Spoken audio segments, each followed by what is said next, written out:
It would hurt the people who have least most. And I think someone has to put those arguments at this stage. Good evening. It was a heady day for the Brexit rollercoaster. The EU was accused of trying to annex UK territory by unionists and Brexiteers when its draft treaty said Northern Ireland would have to stay close to the Republic, even if that meant a border in the Irish Sea. This was something no British Prime Minister could accept, said Theresa May. Then this afternoon, John Major, unleashing a thinly veiled savaging of his successor, urging Tory MPs to put the national interest first and consider rejecting Brexit, and then call a free vote in Parliament and a second referendum if necessary.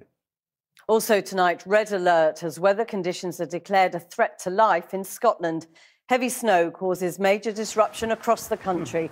Police forces urge people not to drive, and forecasters say there may be worse to come. We're in Italy ahead of the election that could see the return of Silvio Berlusconi as a kingmaker.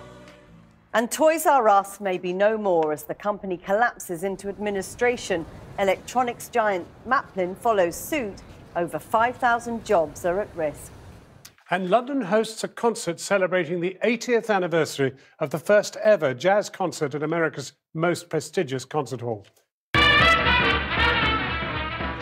The great jazz trumpeter Wynton Marsalis and his band replicate the entire programme. We talked to Marsalis about Bach, Benny Goodman and race. The border between Northern Ireland and the Republic has again become a dividing line in the Brexit negotiations.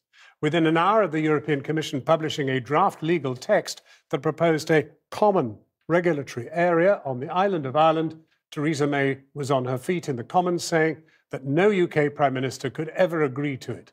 Later, the former Conservative Prime Minister told Theresa May her Brexit policy is unrealistic. Sir John Major said maybe the public should have the chance to vote again. Our political editor, Gary Gibbon, has this report. Since the peace process, you have to draw on the border around Northern Ireland to find it. And that, the EU says, is how it must stay. The draft treaty published by the EU negotiator today was condemned by Theresa May. It lays out how Northern Ireland could stay subject to the EU rules after Brexit, aligned with its neighbour Ireland, while the rest of the UK goes its own way. I'm not trying to provoke, I'm not trying to create any shockwaves. I want these negotiations to be a success, but it is my responsibility to recall that it is the UK which decided unilaterally to leave the EU on the basis of the outcome of a referendum. Earlier, Mr Barnier briefed European commissioners on the fallback position now set out in treaty form. If the whole UK doesn't stay aligned to the EU or come up with some other solution to keep the border completely invisible, the EU says Northern Ireland would have to stick with EU rules, just like Ireland does. Theresa May told MPs that is completely unacceptable. The draft legal text that the Commission has published, if implemented, would undermine the UK common market and threatens the constitutional integrity of the UK by creating a customs and regulatory border down the Irish Sea. No UK Prime Minister could ever agree to it. Except, of course, that's exactly what Theresa May did as recently as December. In this, the joint report of the UK and the EU, shaken on just at the end of last year. Here it says if both sides can't find another solution to the Northern Ireland issue, then there will be a Northern Ireland that stays in the customs union without the rest of the UK and is subject to a lot of other EU apparatus too.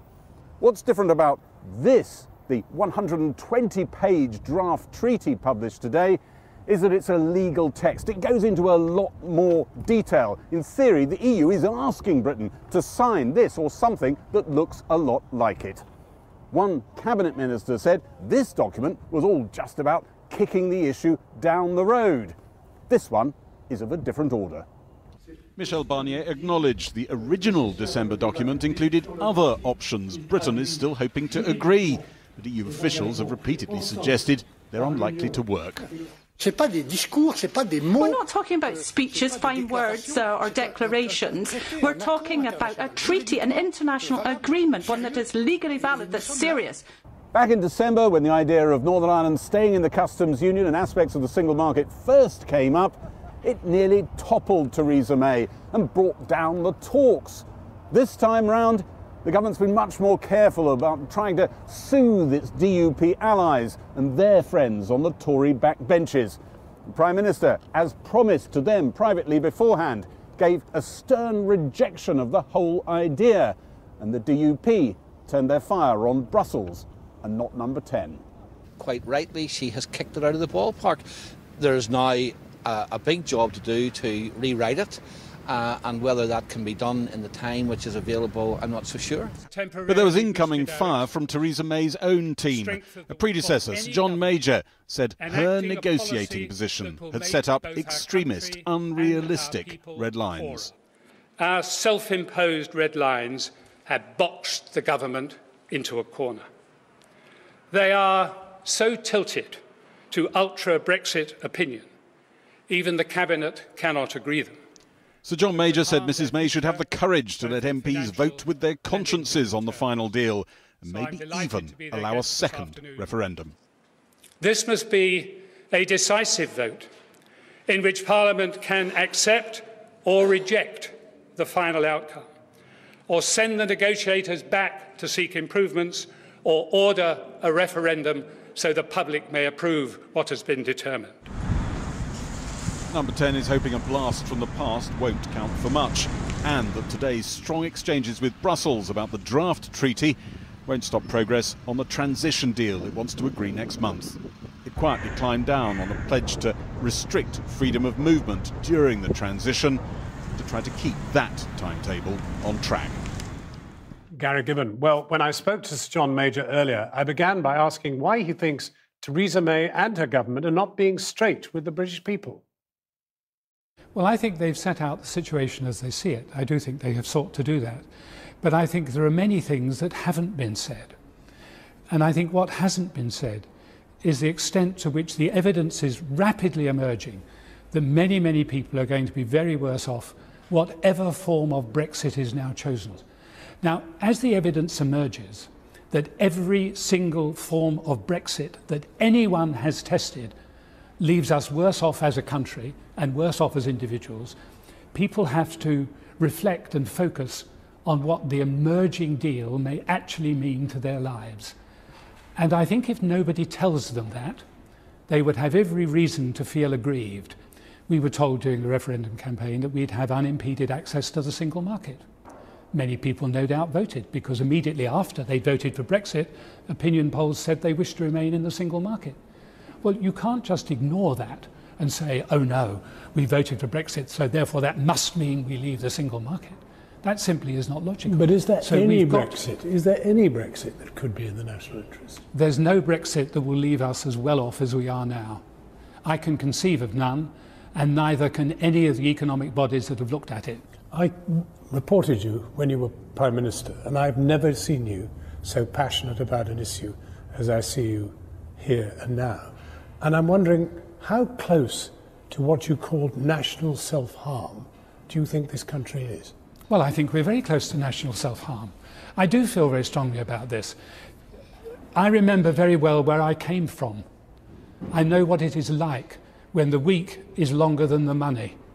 And that is going to be the position for people in the future unless we are very careful in how we negotiate this Brexit. I have never known our country so divided on so many issues. I have never known our institutions, whether it is the politicians or the police, as disregarded as they are at the present time. And that is immensely damaging and immensely dangerous. We cannot ignore that. We have to look at reality and we have to follow policies. I hate making a speech which I know will cause friction with my own party. It's not in my nature to do so. I never have done so. But I just simply cannot sit there and watch us moving in a direction that I am utterly convinced is going to be damaging for millions of ordinary people who ought to expect better from their parliament. But you know what the Brexiteers are already saying. I have no You, John Major, are trying to frustrate the will of the British people. Yes, well, that's because they've no argument. The only argument they've ever got is we're frustrating the will of the British people. 37% of the British people voted to leave Europe. 63% either voted to stay or didn't vote. And since the Brexiteers spent the whole of their time talking about the sovereignty of Parliament, they can hardly object if I suggest Parliament now effectively takes control and decides at the end whether this is the right Brexit for us or not, The Brexiteers are the last people in the world in any position to argue against those points that I made this afternoon. It won't stop them, of course, but it is ludicrous of them to do so. We are an elective democracy, and you've talked already of the sovereignty of Parliament. Why are you prepared to envision a referendum, a second referendum, under certain circumstances? Why not under no circumstances? Well, I'm only prepared to do it because it would be authorised by Parliament. That was the point I definitely made, that I would prefer the matter to be solved in Parliament. But if Parliament felt, because of the divisions in the country, that they had to consult the country again, then Parliament should determine there should be a second referendum. Even when you were Prime Minister, perhaps particularly when you were Prime Minister, that split in the party was wrecking your attempts to produce all sorts of measures. Yes. Why should the country have to pay for the splits in your party? Well, I don't think the country should pay for the splits in any party. But I freely admit, just as the people who are ultra-Brexiteers disagree with almost everything I say, I have very little traction with their policies. But they are, in terms of the Conservative vote in the country, a minority. And the suggestion that we should desert the party and leave the ground for them to take over is not something that appeals to me at all. You're in for trouble, you know that, don't you? I mean, there will be abuse, there will be hatred, and there will be despising comments made. Have you factored all that in? I was aware of how what I said would be twisted and turned and used. I'm not naive about these things. I'm not a novice. My purpose is not to speak to them. My purpose is to speak to the people out in the country who all they have heard in the Brexit debate is the slogans on one side or the other. All they've heard is the philosophical arguments about taking control or being a Eurocrat and a Europhile. Whereas behind those arguments are solid, hard facts that affect people's lives. And if I can get through to some of those people, then it will have been a very worthwhile exercise from my point of view. Sir John, thank you very much for talking to us. My pleasure, thank you.